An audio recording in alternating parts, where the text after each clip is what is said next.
Good afternoon. Again, my name is Brady Hill. I work for Trimble, and I work in the Westminster office in Colorado. I have the opportunity today to speak to you about how we're using RobotFramework to test our embedded device. And so right off the bat, I want to try to get your attention a little bit. I looked at our numbers for our last release. Last release, we had 21 Jenkins pipelines that ran. One of those is our nightly build, and that's of our master branch. The other 20 were active feature branches that we had running. So each of those pipelines had about an average of 25 builds per pipeline in Jenkins. So if you put that together, that's 500 regression cycles we were able to complete using RobotFramework in a single release. Now, the number gets more impressive when you start looking at the number of hours that we put into the test cycle. So there's 3 hours per test cycle. So you multiply that by 1,500 regression cycles, and we get 1,500 hours of testing in a single release. So 1,500 hours for us is a significant and substantial uptick. So I'm going to look at this and put it in perspective of what we used to look like prior to RobotFramework. So prior to RobotFramework, one regression test cycle would take my team roughly 2 weeks of testing, and that would be the manual testing, the system testing, and the field testing. So let's go even further. We do that, 500 regression cycles. If we expect the same results, 2 weeks apiece, it's 1,000 weeks of manual test, or 19.5 years for one employee to complete this testing that we were able to complete with RobotFramework in less than a quarter. So I'm really going to drive this point home, and I'm going to show you that in terms of money, if that single employee cost my company $100,000 a year at 19.5 years, he would have cost us nearly $2 million. So we accomplished, and this is what I tell my boss, we've accomplished nearly $2 million worth of testing in a single release. And we were able to do this, and you can quickly see how they see a very appealing reason to use RobotFramework. So hopefully I got your attention with that. And what I'd first like to do is explain how we got there. And I think we use RobotFramework in a rather unique way. We use it in the most general sense in terms of running automated tests on our device.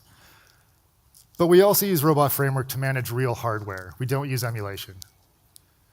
So to understand the benefits that I showed you, I think we need to understand how RobotFramework fits into the ecosystem of my CI workflow. RobotFramework's ability to fit into that ecosystem is what really makes it valuable to my company. So we're going to talk just for a moment about hardware. And I'm sure software people, their eyes will kind of glaze over because I was there. I totally understand. But you need to really quickly understand how are you doing this testing and not using emulation. So the connected site gateway is basically a cell phone without a screen. It's got cell, Wi-Fi, Bluetooth capability. It's an access point. It runs a Linux OS. We're able to SSH into it, and it has HTTP-facing web UI and API.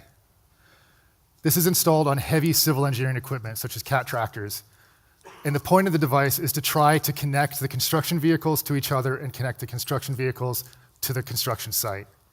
Because a construction site that's connected is a much more efficient and effective construction site, and safer, by the way. So I'm going to quickly orient you to what our test station looks like for testing this hardware. All test stations are created equal. All of them have the same necessary equipment to run RobotFramework for any of the tests we may throw at it. We have the device under test, and we have the antenna. Those are the main things that will be installed on any tractor. The test harness is just a series of connections, so we're able to actually access the device. This is Ethernet, serial port, power, and much more.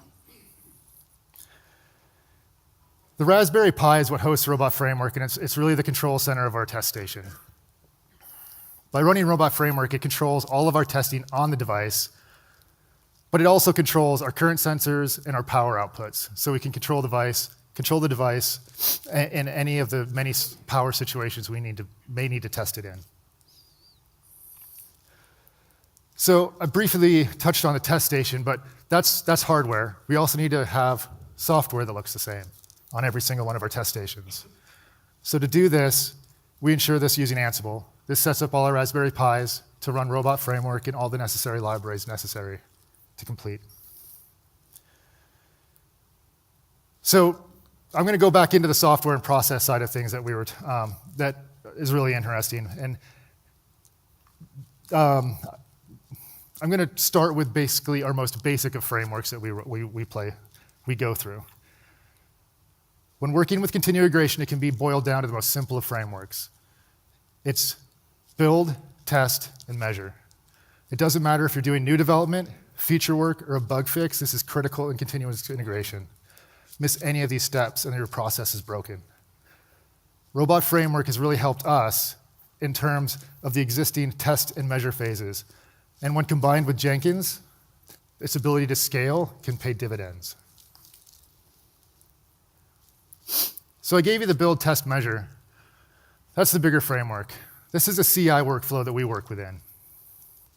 When given a feature request, a developer needs quick, timely feedback. They receive this feedback through Robot and Jenkins because they're able to do the build, the install, and the testing of the firmware. If it fails, it continues on that circular loop, and the only resource being used is the developer. We don't involve any other outside resources until it's ready to be in a passing state with RobotFramework. So once tests pass, and only when that's ready, testers are then brought in. They're able to do their manual tests or field level tests. Other developers are brought in so they can do code review. And eventually, we merge the code. So as you saw, our process included many frameworks, which RobotFramework needed to work within and work within well. So I'm going to kind of run you through one of our single pipelines that we run on one of our feature branch builds. So Jenkins is our main CI tool. Every new feature branch gets a fresh pipeline in Jenkins. First, we check out the developer's feature branch. At the same time, we check out a RobotFramework feature branch. And this may include any updates that need to be made due to code changes, or this may include new tests that need to be tested alongside the new feature changes. Next, we have a Jenkins node that spins up a Docker container and builds our experimental firmware. Once past that stage, this is where we use Robot in, I think, a rather unique way. And I'm actually really excited. I'll talk about it more with RPA and tasks, because this is where this will come in really handy. We use RobotFramework to manage a series of installs to prove that it can be installed properly. So after installation, and only then, are we able to go into our testing phase. That's when we actually go onto the device and start testing what it's meant to do. I'll focus on that more in a moment. If all tests pass, then there's a manual validation step. We check and make sure, again, that RobotFramework tests are passing. And if it's an alpha, beta, or prod, it's tagged and pushed to GitLab. Once tagged, if it is a production release, it's then released to a clearinghouse, which then allows the firmware to be consumed by all the devices in the field. So I've kind of given you a rundown of our ecosystem and how the parts work together. So now I'm going to kind of drill down into RobotFramework and how we're using it just for our installs. So our goal is to verify every build is able to upgrade from the last known production release. Now this seems easy and like common sense, but this is arguably the most important part of the functionality we can test. We cannot afford to brick units in the field. So we have two methods of installation. We have over the wire, OTW or OTA, over the air. So over the wire, this is similar to a factory install. This allows us to put the device into a factory state. No matter what the condition the testing phase may have left the device in, we know that we have a good testing state to begin with. Once that's been verified, we're then able to use factory updates. We're then able to use OTA, which is over the air updates, and that is using cellular and Wi-Fi, and that's the most common use case in the field. So again, the first step we do is an OTW to a production state. We rely heavily on Ethernet and serial connectivity So we have to rely heavily on SSH library from RobotFramework, and we also rely heavily on a class we created for our U-boot process. After that's been verified, we install the latest experimental build. So now this is another place where the if-else logic is going to come in very handy for us, is because this is more of a task, but we need to ensure that we're able to install. It doesn't matter functionality-wise if it's downloaded via cell or downloaded via Wi-Fi. We need to make sure that it can update, we can download the package, because the functionality is the same once the package is downloaded.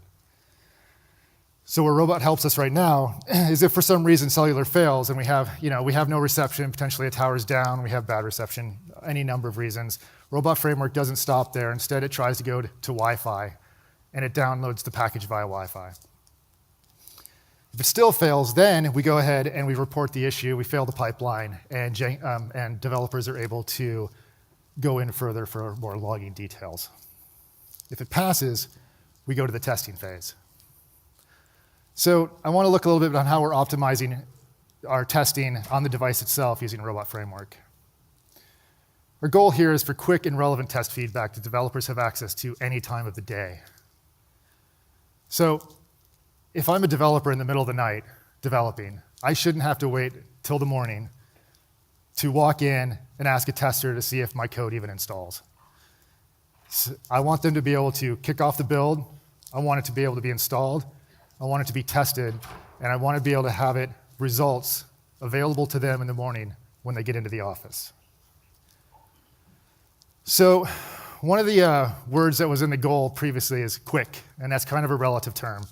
So for us, we had to find a balance. We had to balance hardware costs and time spent developing, time spent by developers waiting for feedback. If you distribute the load too much, you get quicker feedback, but at the cost of increased hardware and maintenance. Not distributed enough, and less hardware costs, but you have developers potentially sitting there bored. So up to this point, I've talked about a one-to-one relationship between RobotFramework and our device under test.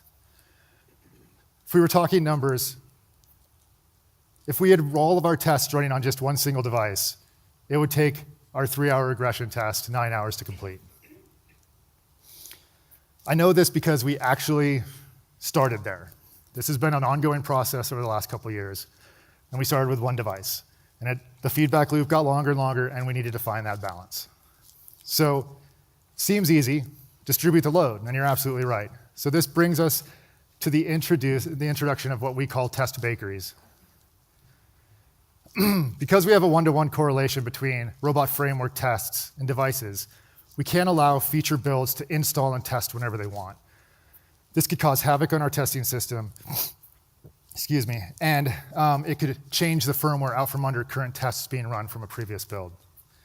So this made us introduce bakeries, a bakery consists of multiple test stations. Once a feature enters the install stage, the bakery is locked down. Future builds are queued until the lock is released. Now, you may have noticed in that one last statement, I just introduced a race condition. The problem of distribution is solved, but if 2 developers kick off at the same time, we could have potentially 1 developer waiting 6 hours for feedback, which isn't acceptable. To solve this, we simply had to scale the number of bakeries. With multiple bakeries, we wanted to avoid jobs being queued. We want developer 2 to have the same feedback time as developer 1. These bakeries can run concurrently and allow multiple firmware images to be tested at the same time. And each bakery is identical to the other. So I'm going to talk more specifically about a single bakery and how we've used RobotFramework to optimize it.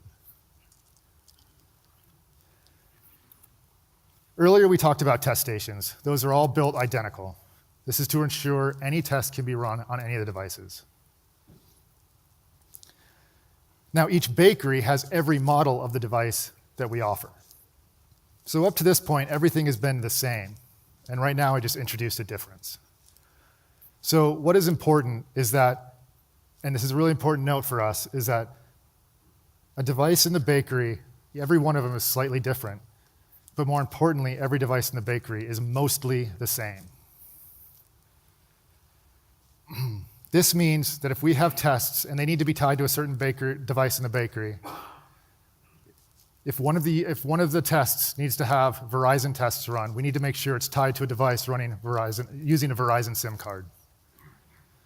Now remember, all the devices are slightly different, but they're mostly the same. So we have a lot of general tests. So general tests include power testing, file system testing, API functionality, the list goes on. So these tests can be distributed to any device on the bakery. So in order to distribute, we use a lot the RobotFramework tags. By using RobotFramework tags, we're able to distribute general tests across all the devices in the bakery. Because all the test stations are exactly the same, we can expect any of the tests to run on any of the devices and expect the same results. So let's take a really quick look at how we're using tags to distribute the load. All tests using a specific model are given a corresponding tag. Let's use model 1 as an example. These are time-locked tests. Doesn't matter how long they take, they have to be run on that device. However, general tests can be run on any of the devices, and these are meant to be distributed to slower running models. So, to clarify, what we are doing is eliminating nodes that slow down the feedback loop. We don't want node 1 or model 1 to have a 3-hour test time while we have model 2 having a 1-hour test time and sitting idle for 2 hours. Because remember, all these resources are locked. We need all these resources to be completed at roughly the same time. So we're able to scale in 2 ways. The first way, if we want to decrease the time of our feedback loop, we simply add another station and distribute the load. If model 1 tests are taking too long, another test station for model 1 can be added. We can then distribute that load from model 1 onto another node, and then general tests are further distributed across. Note this, that at some point there is a level of diminishing returns, and hardware becomes more expensive than the actual faster feedback loop advantage offers. Number 2, as more developers are brought on and builds are more frequent, that's when we have to add more bakeries. So to sum up, adding tags and models quickens the feedback loops, while adding bakeries increases the number of experimental builds able to be tested concurrently. So I really want to kind of look at, I think it's really important too, to see how RobotFramework has changed the culture of my team. When writing stories, all planning and conditions of satisfaction always start with the Gherkin syntax of given, when, then. We may need further detail, of course, to be put in the stories, but this gives us an underlying framework to start with. Planning always decides if we have automation. I have an amazing boss who required at the beginning every feature had automation. He's that sold on the product. So we've gotten to a point now where every time we plan, we sit down and say, how do we automate this?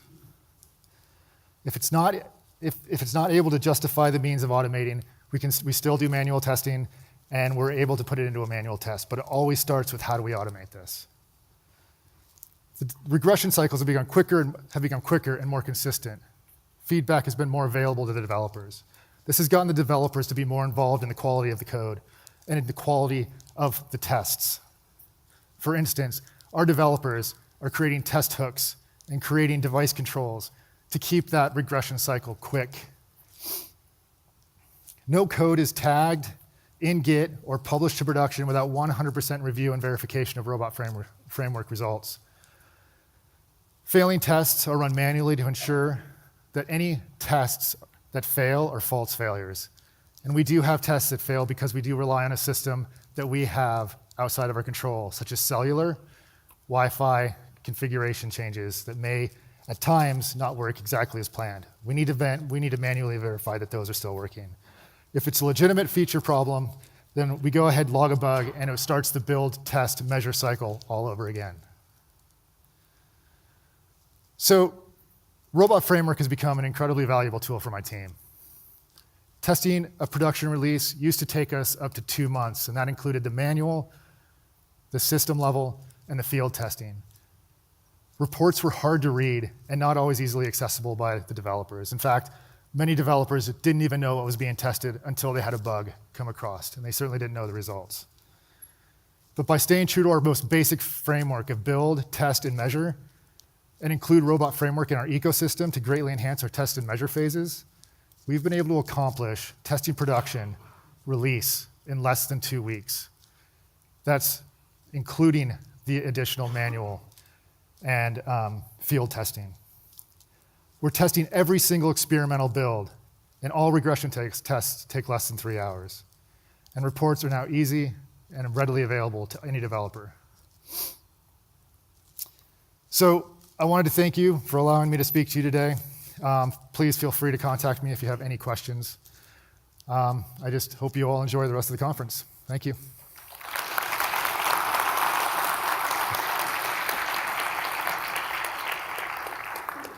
Awesome talk, Brady.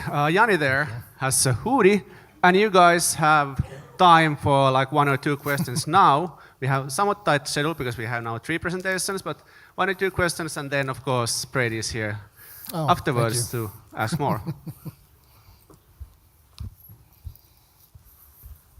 Really great talk, thank you. Thank you. I'm going to focus on one particular thing that you mentioned because it's not clear to me how you do it. Yeah. And that is your load distribution based on RobotFramework tagging. That's not a RobotFramework feature, so can you talk about what you did there? So that's a great point, and I knew that was going to come up. And I should have just said it right up front. This is primarily still, because we're able to have the test and measure phase, and we know exactly how long tests are running, we're still manually distributing tags. However, we have somebody in our office right now working to try to, they're grepping, looking for tags, and then they're going to be distributing those loads based on QDEPs and times like that. So it's going to be out. Right now, it's just a customized thing that we're trying to do. But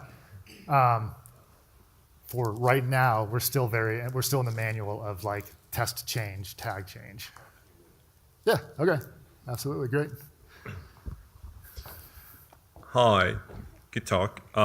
You said that you're saving for each release, you're saving 2 million, but how much did you actually spend to making all that automation for your company? Are you actually saving money?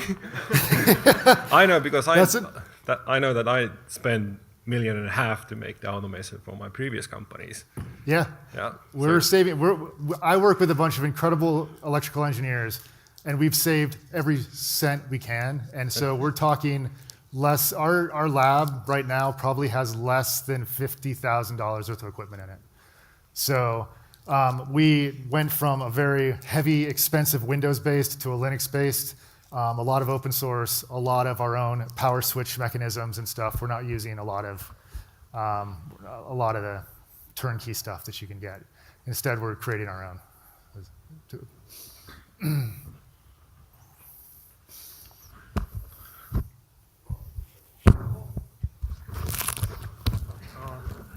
A quick technical question, right? Sure. Which exact event triggers the installation process, build-in installation process?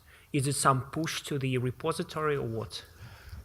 So we decided not to go with a push to the repository. We actually like having the developers kick off the build when they're ready to build. So it's to go further, we have a stage within Jenkins pipeline, which is the installation phase. It kicks off RobotFramework, which then goes into the process of doing the OTW and then putting the firmware where it needs to be on an OTA server so it can be downloaded over the air as well. Okay, thanks Brady for a great talk, and well, he's here for further question afterwards, but now big hand still.